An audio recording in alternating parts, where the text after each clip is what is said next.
Hello. All right. I am just double checking to make sure that we have everything ready to go here. Um, though there's just one last thing I need to do. But hey, welcome to the very first live Q&R episode here. This is another one of those we're learning as we go, and we will be doing that. We will be learning how this is going to go together. So we'll see how this goes.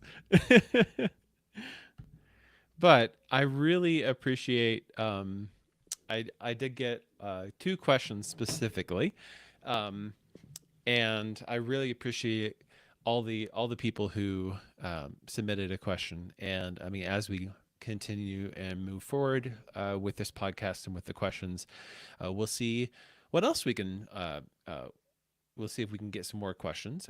But as always, you can always be able to submit a question on any of the platforms that you're watching on. Quick heads up about Facebook and YouTube, or actually, I should say YouTube and X. I'm gonna have them. I have a second laptop over here that I'm gonna have them on up on, but I'm only gonna check them from time to time here and there. I'm not gonna, be looking at them regularly.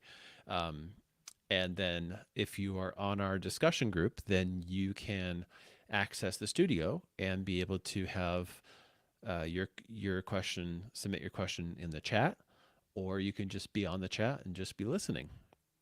Those of you who are watching on Facebook, I have been told that you should be able to submit your question there. We shall see. I'm not quite sure exactly what's going to happen with that. Again, we're all learning together. We're all trying to figure this out. So we'll see what happens. Um, there's one thing I need to do here.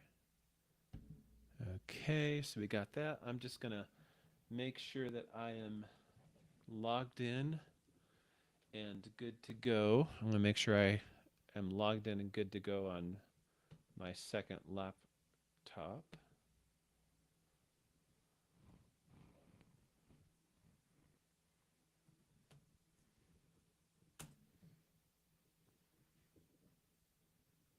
And sorry that I wasn't totally 100% ready to begin with. I was over at my in law's house watching the Bronco game, and that certainly that has been actually fairly enjoyable for once, which is saying something this year. But anyway, let me see.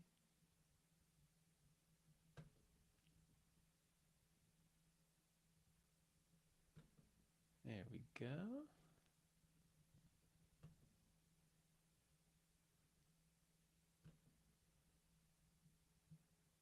All right. Okay, I got YouTube up.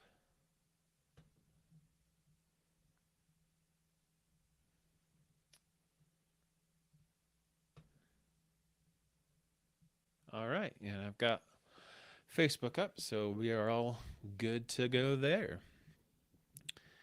Okay, so real quick, let me see, where's the chat? There we go. I'm just going to put a quick message in the chat.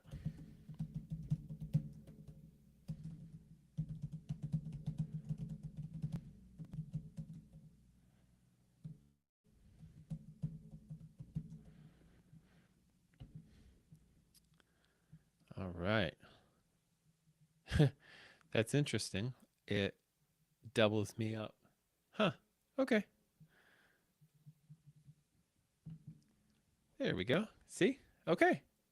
We're learning. We'll figure it out as we go. It'll be fun. So, first thing I want to do is I'm going to put in a SpeakPipe voice message that I got regarding um, our discussion of Genesis 1 through 3 and looking specifically at the question of, is there hierarchy in Genesis regarding man and woman? And is that only a post fall thing, or is that potentially a pre fall thing? So this is a voice SpeakPipe voice message from Trey. I'm going to go ahead and put it up. So actually, I want to check one thing real quick.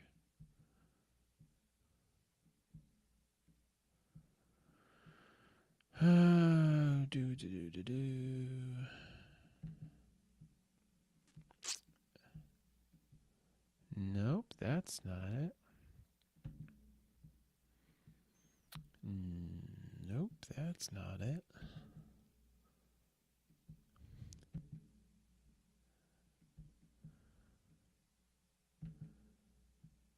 Huh.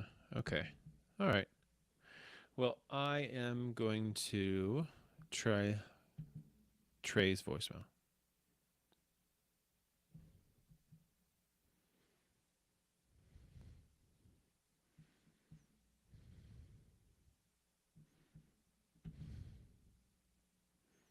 Perhaps there is such a Oh, thing as I'm going to go back to biblical. the beginning. Recently, in a podcast episode, you mentioned patriarchy, and I would like to raise the concern that perhaps there is such a thing as biblical patriarchy. I would prefer to use the term hierarchical headship, and I base that term in what the term that Paul uses in 1 Corinthians 11, Ephesians 5, where he says that the husband is the head of the wife, like Christ is the head of the church. And in 1 Corinthians 11, he says that the man is the head of woman.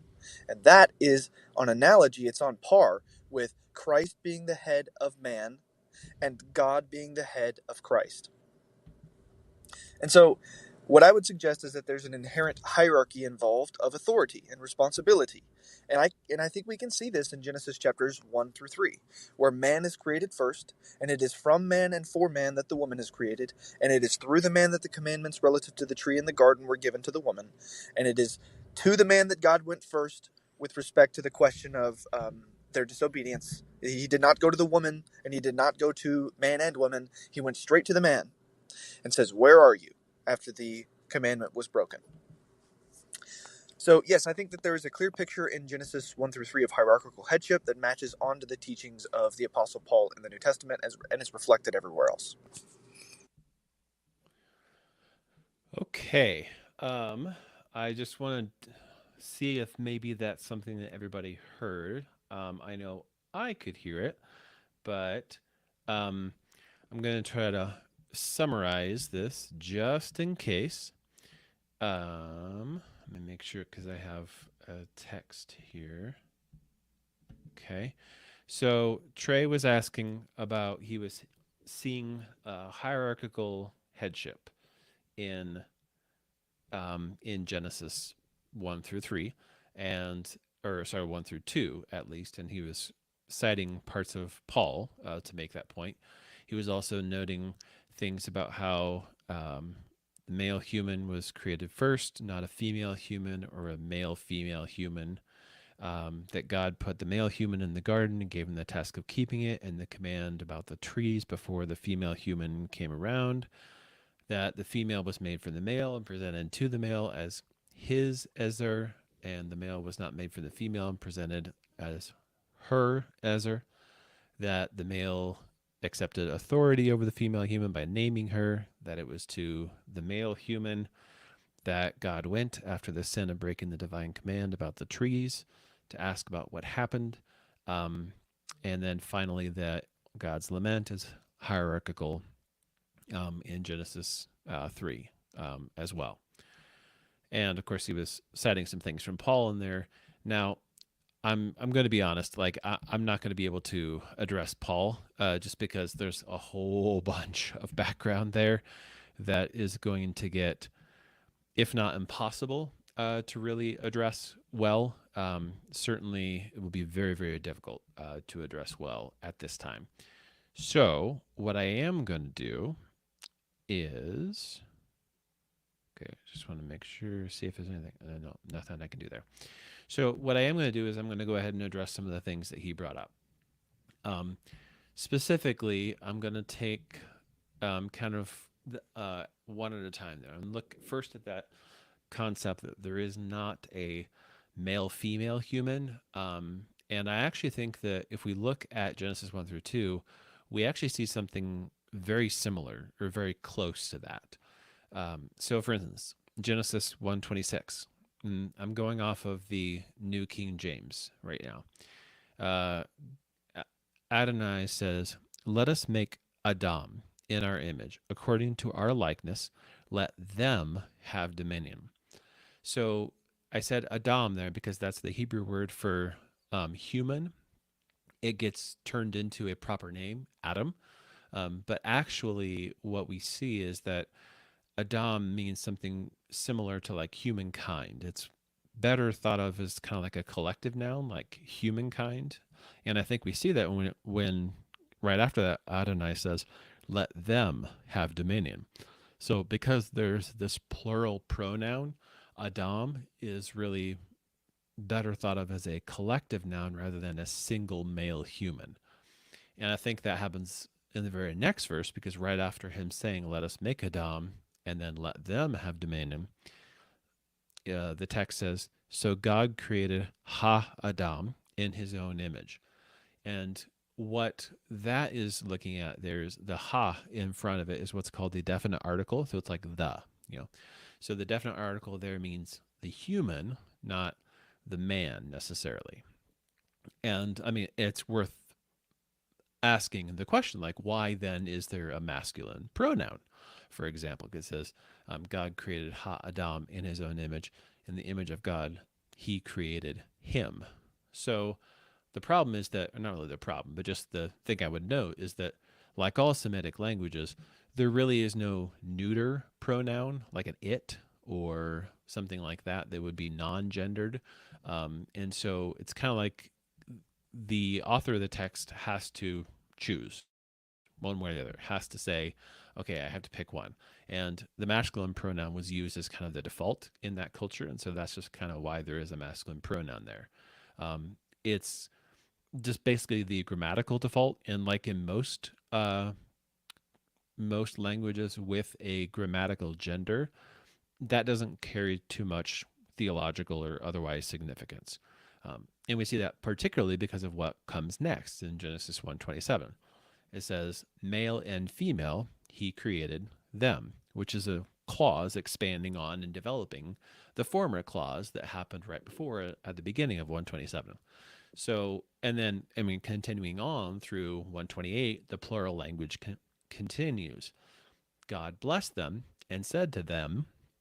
So again, I mean, and then actually one more time, 129, where Adonai says, "See, I have given you," plural, "every herb of the trees, or every herb on the ground for eating." So I think what we see in Genesis 1 is a fairly clear, at least to me, picture of humankind being created as a male female unity, as the two of them together.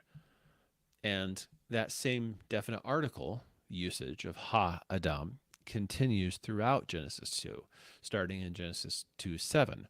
It says, and Adonai God formed the human from the dust of the ground.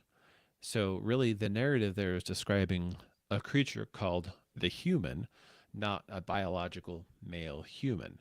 And it's really only from like 2:23 onward that we see this distinction between male and female, which, I mean, in my opinion, at least, is just reflecting the shorthand of 127 that we just saw. The last textual point that I would flag there is in Genesis 5:2, where it repeats the creation narrative of 127, and it says, quote, "He created them male and female, and blessed them and called them Adam in the day they were created." So there in 5:2, we have the, I mean, to me at least, really clear presentation that when God calls them Adam, he's not, Adam there is a them. Adam there is not called him, singular male person, Adam. It's more like saying God called them mankind in the day they were created. And that's actually how the New King James translates it. So, for all those reasons, I see Adam as being a collective noun, meaning mankind or humanity, and not really the name of a male human until human is split in half. Um, and that's really what I don't want to do a whole, like, Spencer ruined Sunday school kind of thing, but that really is what the traditional meaning of rib is. It's like a half or a side. And so in marriage, the two halves or the two sides of humanity come back together. So that's what I think is happening there in Genesis 1 through 2, is describing, a human that is then split in half into male and female. So it's worth asking the question. This is one of the part of what the question that Trey asks is, who then is actually put in the garden in Genesis 2 to work and to keep it? And if you remember, that was one of the things, one of the questions that I asked Dr. Imes as well in our Q&A that we had. So I'm going to go over to, and I'm going to read out of John Goldingay's translation here. It's in the Bible for Everyone, which is basically Goldingay, who is an Old Testament scholar, did the Old Testament translation, and then N.T. Wright, who is a New Testament scholar, did the New Testament translation. So this is starting with 2:15. And I'm reading out of this in a whole section because I think it's important to take an understanding that, first of all, this is not just Spencer's weird reading of this because he doesn't want to admit hierarchy. It's more like this is something that the linguistic biblical scholars have looked at and said, no, actually, this is something different than what we thought. And specifically, as you read through the whole narrative with that human idea in mind, it kind of changes things a little bit. So here we go. Yahweh God took the human being and set him down in Eden to serve it and keep it. Yahweh God ordered the human being, from every tree in the garden you may definitely eat, but from the good and bad knowledge tree you will not eat, because on the day you eat from it you will definitely die. Yahweh God said, "It's not good for the human being to be on his own. I'll make him a helper suitable for him." Yahweh God shaped from the ground every creature of the wild and every bird in the heavens, and brought them to the human being to see what he'd call it. Whatever the human being called a living being, that became its name. The human being gave names to all the animals, to the birds in the heavens, and to all the creatures of the wild. But for a human being, he didn't find a helper suitable for him. So again, we keep hearing this human being, instead of the man, the man, the man. And that is because of the linguistic stuff that I was saying earlier. So Yahweh God made a coma fall on the human being as he slept, took one of his ribs, and closed up its place with flesh. Yahweh God built the rib that he'd taken from the human being into a woman and brought her to the human being. The human being said, "This now is bone from my bones and flesh from my flesh. This one will be called Isha." Ishisha, actually. Sorry. Because from a man, Ish, this one was taken. That's why a man abandons his father and his mother and attaches himself to his woman, and they become one flesh. So I just wanted to kind of read through that whole section there to really bring the language of the human being throughout, and to notice how it shifts to man and woman in those last three verses, where it describes, the two of the human being separated. Let me just take a quick look. Okay, no comments on Facebook, no comments on YouTube, but I see that a couple people are watching now, so that's good. So thank you for whoever you are. Let me see if I can get something in here real quick.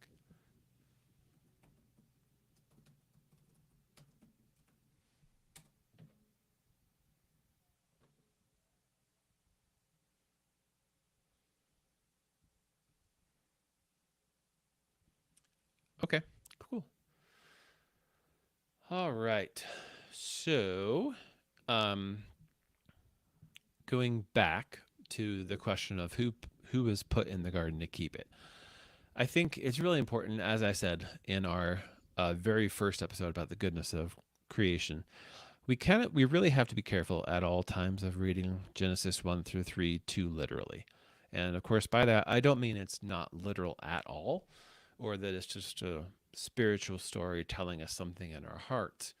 But as the contrast between those two creation narratives in 1 through 2 show us, this isn't designed to scientifically show us the biological origins of male and female.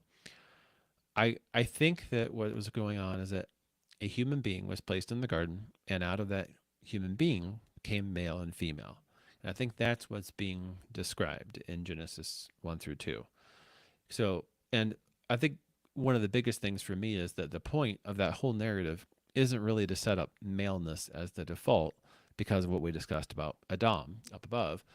Um, it's more to explain how the human beings, or how human beings in general, humankind, fulfill the mandate of creation to work and keep and then to fill and subdue.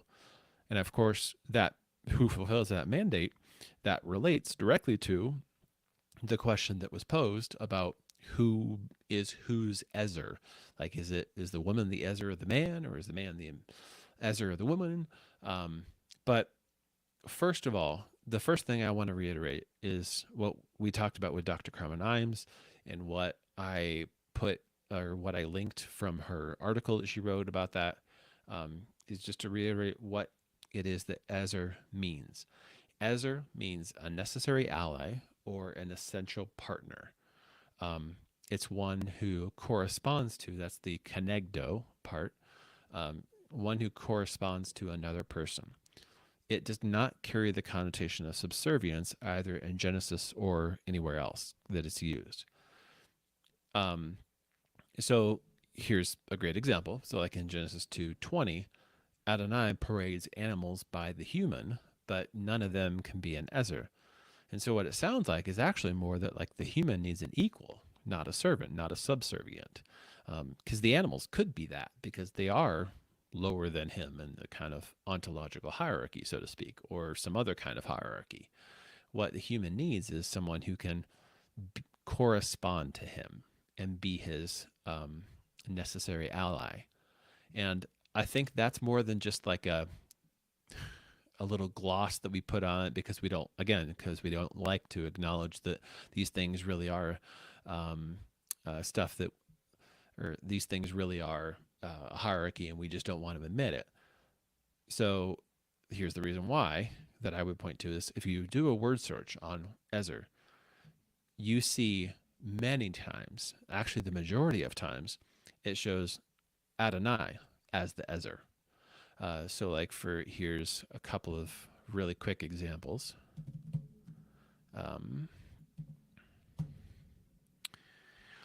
So Exodus 18:4, and the name of the other was Eliezer, for he said, the God of my father was my Ezer, and delivered me from the sword of Pharaoh. So there, Adonai is an Ezer delivering people. Deuteronomy 33:7, and this he said of Judah, hear, Lord, the voice of Judah, and bring him to his people. Let his hands be sufficient for him, that you may be an Ezer against his enemies. Same thing in Deuteronomy, same thing in verse 26 of that same chapter. There is no one like the God of Jeshurun, who rides the heavens to Ezer, to be your Ezer, and in his excellency on the clouds. So again, Adonai is an Ezer. Psalm 33:20, our soul waits for the Lord. He is our Ezer and our shield. Psalm 75, but I am poor and needy. Make haste to me, O God. You are my Ezer and my deliverer. O Lord, do not delay. There's also the exact same ideas there in Psalm 89:19 and 146:5. So, I mean, clearly, because this is God saying that he is our Ezer, that absolutely cannot mean secondary or subservient or derivative in that context. It means protection or shield, someone in whom we hope, not someone who looks to us to lead them. And I see that Troy is here, and I'm super excited to see Troy. So, hello, Troy. Glad to see you, my friend. Let me see if I can open this up. Oh, it gives me. See, there we go. There's Troy. This is a little inside joke from a side chat that he and I have had for quite some time. So, going with that "ha" as the definite article. So anyway, so going back to Ezer, that's the noun form. The verbal form, azar, is used in like places like Joshua 10. It's used throughout that passage to describe allied armies. And the men of Gibeon who were under siege ask for an Ezer. So again, we have this like the ally is not just someone who's there to like be a sidekick, but someone who is their deliverer, just like with Adonai. So it's not just simply, oh, it's only a deliverer when we're talking about God. We're actually talking about this very frequently whenever that term is used. And then in First Chronicles 12:21, when David is fighting to deliver his kingdom, his mighty men, the mighty men of valor in the tribe of Benjamin come to azar him. So again, this is the verbal form of Ezer. So there again, we have, even though this isn't so much this kind of like power down situation, because at that point David hasn't yet consolidated his power, and so these mighty men of valor coming to help him is not David's in trouble. It's more like they're partnering with him, and again they are mighty men of valor. Like these are not sidekicks or helpers in this kind of passive under hierarchical sense. So if anything, passages like these show that to answer it as like the woman is the man's helper might not actually work in the way that people might hope. It might actually make the man the subservient one and the woman his deliverer.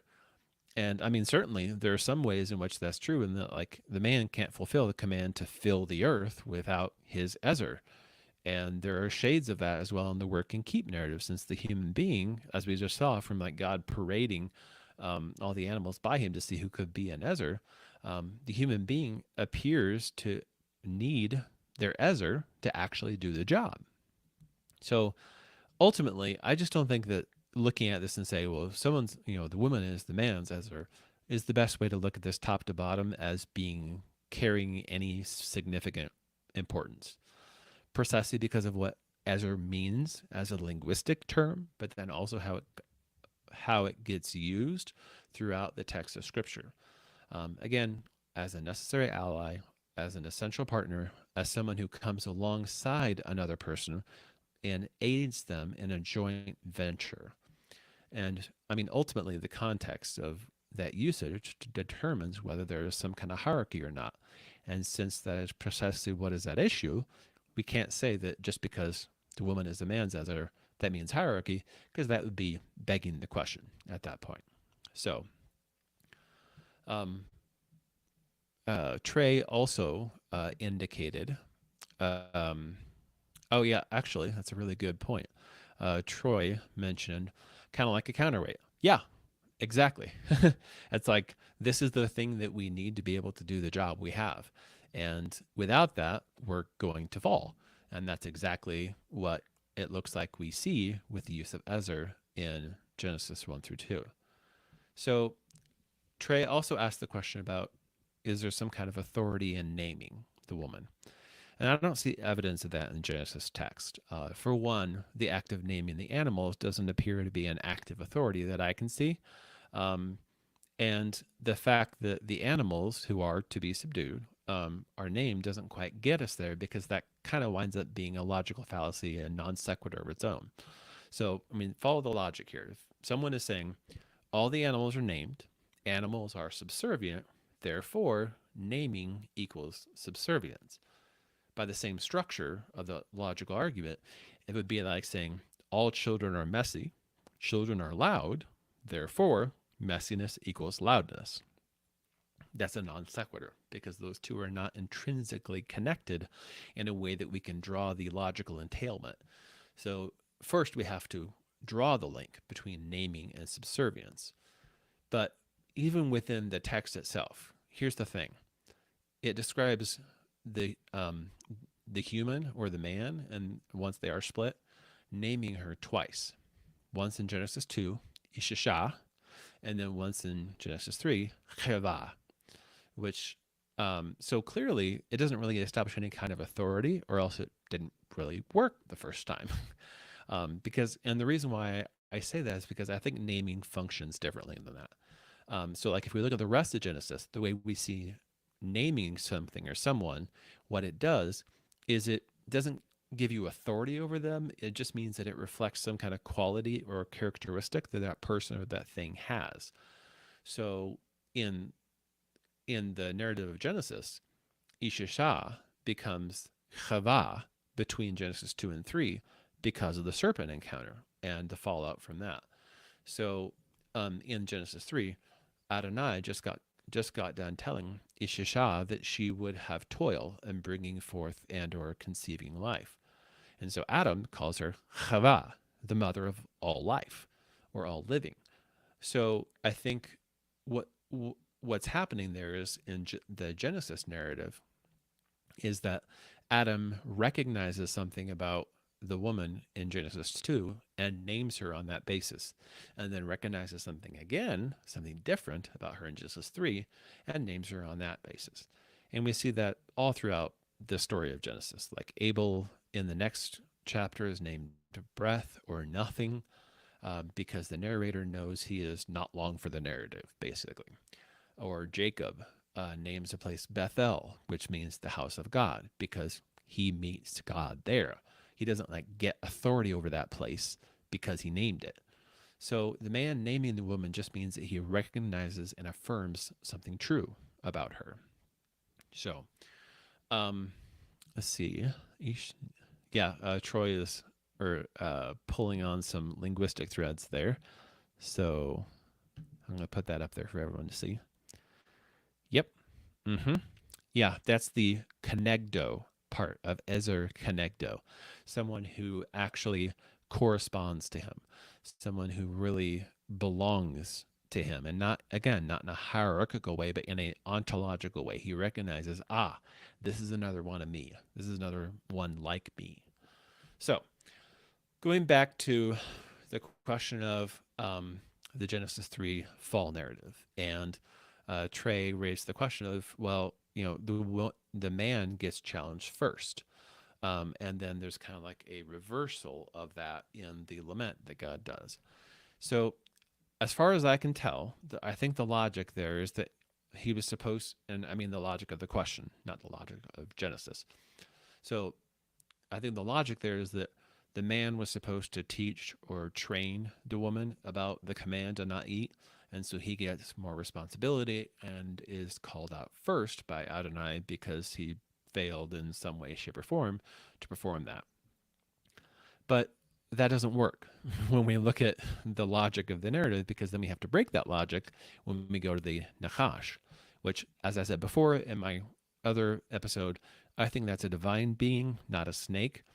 But even if it is a snake, then for her to be an authority over it would undermine the logic of who's created first, meaning that one gets to rule over the other. It doesn't work that way, because in both creation accounts, animals are created before the woman. So if that logic of who's created first means they're in hierarchy, it doesn't work, because the woman is created first. And as I said in the podcast about how we were talking about man and woman, that doesn't equal hierarchy or rule, because otherwise literally everything in creation rules over the humans because they came last. So I think what's actually happening there is that the subversive account of Genesis is actually intended to highlight a design pattern that then continues throughout the rest of the Hebrew Bible. And that design pattern is that it's not the firstborn who receives the inheritance or who receives the promise necessarily. It's the one whom God designates to receive the inheritance or to receive the promise.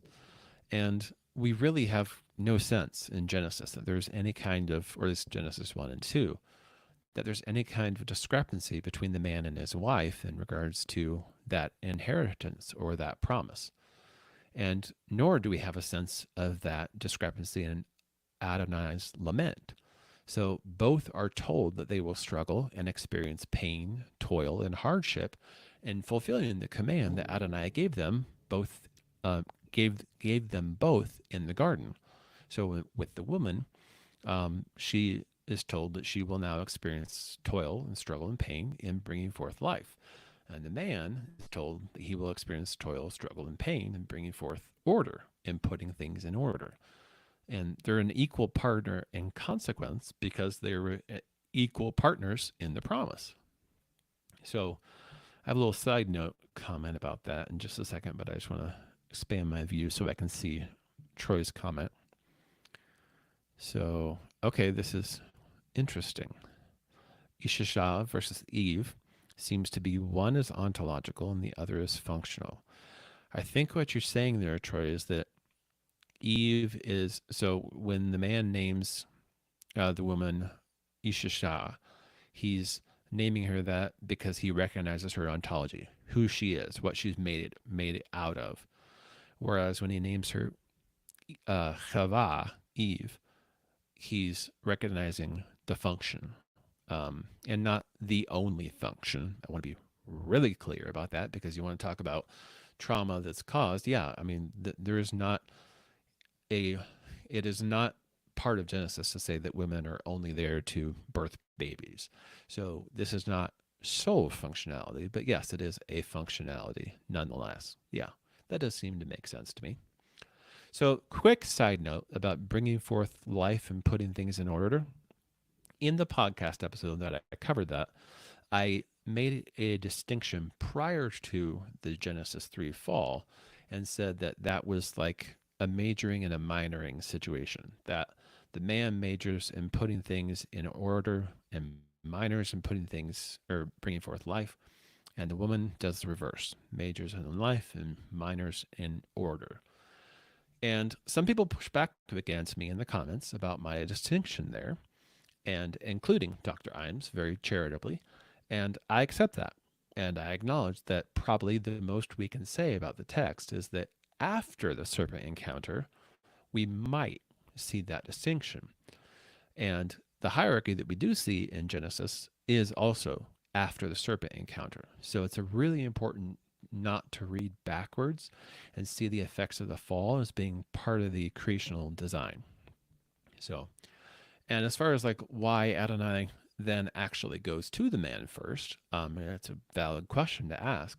I think it's because of the literary structure of that narrative. So that it's shaped like a chiasm, which a chiasm you can think of as like a V.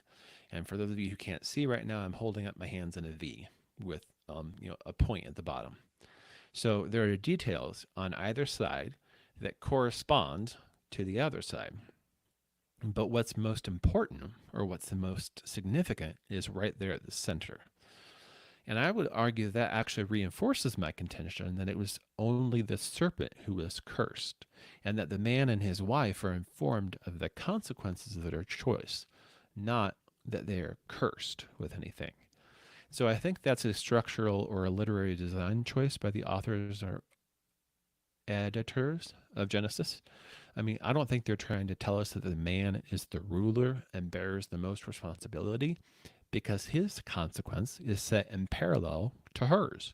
So the way the text is structured is actually trying to funnel the vision of the reader toward the source of the problem, the nachash, right there at the bottom of the chiasm. And just to, again, kind of reiterate, this is not Spencer's wacky reading because he just doesn't like patriarchy. Here's Irenaeus from Against Heresies, book 3. It was for this reason, too, that immediately after Adam had transgressed, as the scripture relates, he pronounced no curse against Adam personally, but against the ground, in reference to his works. As a certain person among the ancients has observed, God did indeed transfer the curse to the earth, that it might not remain in man. But man received, as the punishment of his transgression, the toilsome task of tilling the earth, and to eat bread in the sweat of his face, and to return to the dust from whence he was taken. Similarly also did the woman receive toil, and labor, and groans, and pangs and a state of subjection. That is, that she should serve her husband, so that they should neither perish altogether when cursed by God, nor by remaining unreprimanded should be led to despise God. But the curse in all its fullness fell upon the serpent, which had beguiled them. Now, of course, there's some language in there that could be fairly triggering for a couple of different people, I'm sure. Um, so it raises the question of the, contrary desire in 3:16. I mean, and for me, my question is like, if there is hierarchy there, then why tell her? Well, sorry, if there is hierarchy before that in Genesis 2, then why does Adonai say to her, well, what's always been the case will just continue to be the case? It seems more likely that the effects of the Genesis 3 fall were to dissolve the seamlessness of the one flesh unity of Genesis 2, to signal that a new reality had now come about by their choices. So what would have been easy otherwise, bringing forth life, is now going to be hard and is now going to be painful. And the same thing happens to the man. Again, paralleling in that chiastic structure. So Troy has a really good question I want to put up here. Let me make it so it stays up a little bit longer.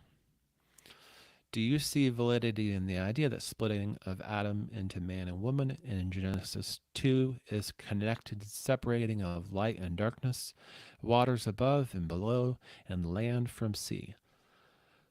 That is a very fascinating symbolic reading. Not one that I have given a whole lot of thought, honestly.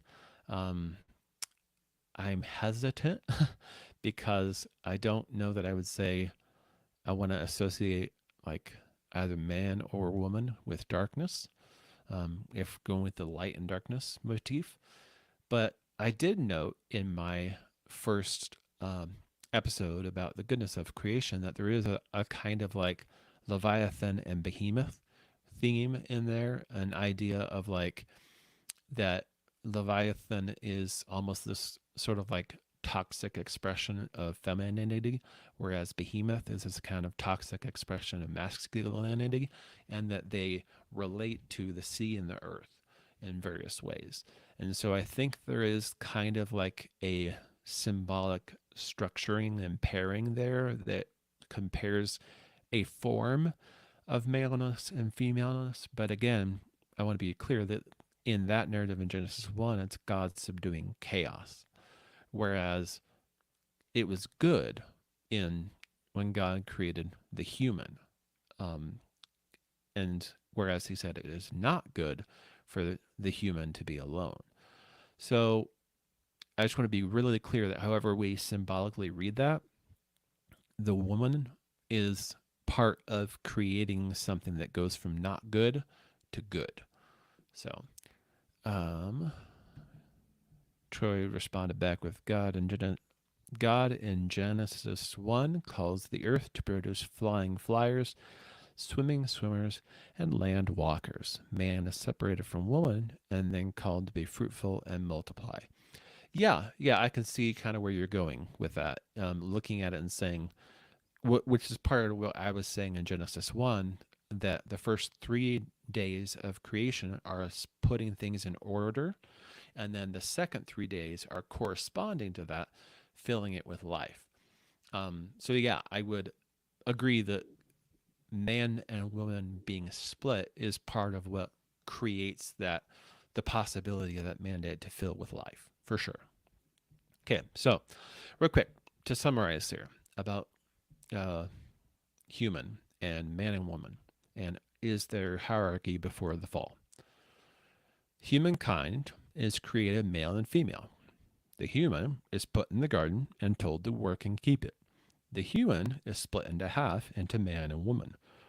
And that causes the man to recognize that here is his necessary ally or essential partner and to joyfully declare her as such. And then when the fall narrative occurs, the serpent bears the responsibility more than either the man or the woman.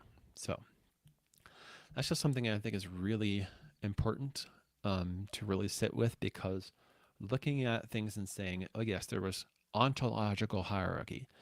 Woman was created second, was lesser than man in some sense, and exactly what sense gets really hard to pin down, but that she was to follow after him, at least, even if like in function, if not in ontology. Um, all of that is, I'm just going to be really honest, like from my heart here. That's a perspective that is can cause an awful lot of harm, a ton of damage. And to say, oh, it's just right here in Genesis, I feel like I've spent enough time there and answered the questions bit by bit.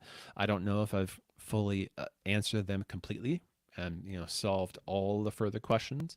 I don't pretend to or anticipate that I will, but I hope that I can show that at least there is space to doubt that, and that should really give us pause before we just go off and say, yes, from the beginning, not just as a result of the fall, but from the beginning, there is a lesserness to being a woman. That's just not something I want to say, ever. And not something I see in Genesis. So now I'm going to move on to a question that someone in the comments section, not here live, but in the group asked. This is Ferry Serdiga, and he asked, within the context of male and female, I'm wondering how you generally view the possible cultural bias or even cultural burden of the biblical authors, which include not just the big names, but also the anonymous authors and editors, and its interaction with how we should understand the divine categorical imperatives. The ancient norms that surrounded the canonical books were often patriarchal and highly limiting to women's rights. So you're right, Ferry. And frankly, this is a question that I'm still wrestling with a good answer on. I was just talking with some friends about this recently. Like we were looking at why were the Hebrews chosen? Like, was it that Abraham reflected God better in some specific cultural way? Was it that the Hebrew culture was more godlike, I guess? And so then he used that. I think, I don't think I see that, because like I look in Deuteronomy 7, 6 through 8, 9, 4 through 6, where Adonai says, it's not because of any righteousness or special qualities that you possess, but simply because God loved them. And he promised the patriarchs that he would protect all their seed. So the concept there is a common one that we find throughout the Hebrew Bible, a sense of God saying, I'm doing this for my name's sake. I'm doing it for me, not because of you. And I think that can be best expressed when we say that like God delights in choosing the weak and the willing, not those whose understanding of him is correct. And frankly, that's a very humbling reminder for me and for the church as a whole, that we that our task is to be weak and willing rather than correct and certain. But in general, I'm very much inclined to look at the text of the Bible and say that it is an incarnational reality. And this is something that I got from Pete Enns, who does the Bible for Normal People podcast. I disagree with Pete Enns on actually a fair number of things. So I'm always cautious to say, take what he says and ask questions if this is the only solution to come to. Because sometimes that happens where people say, well, it's not this fundamentalist literal version of things, therefore it's the other end of the spectrum. And that's not something that I think is a move that, I mean, I understand logically, and that's what I see all the time with my clients when I work with people, where they kind of swing from one extreme to the other. And I mean, like, we all do this. Like, we get hurt in a relationship and then we say, I'm going to wall my heart off and never let anyone in.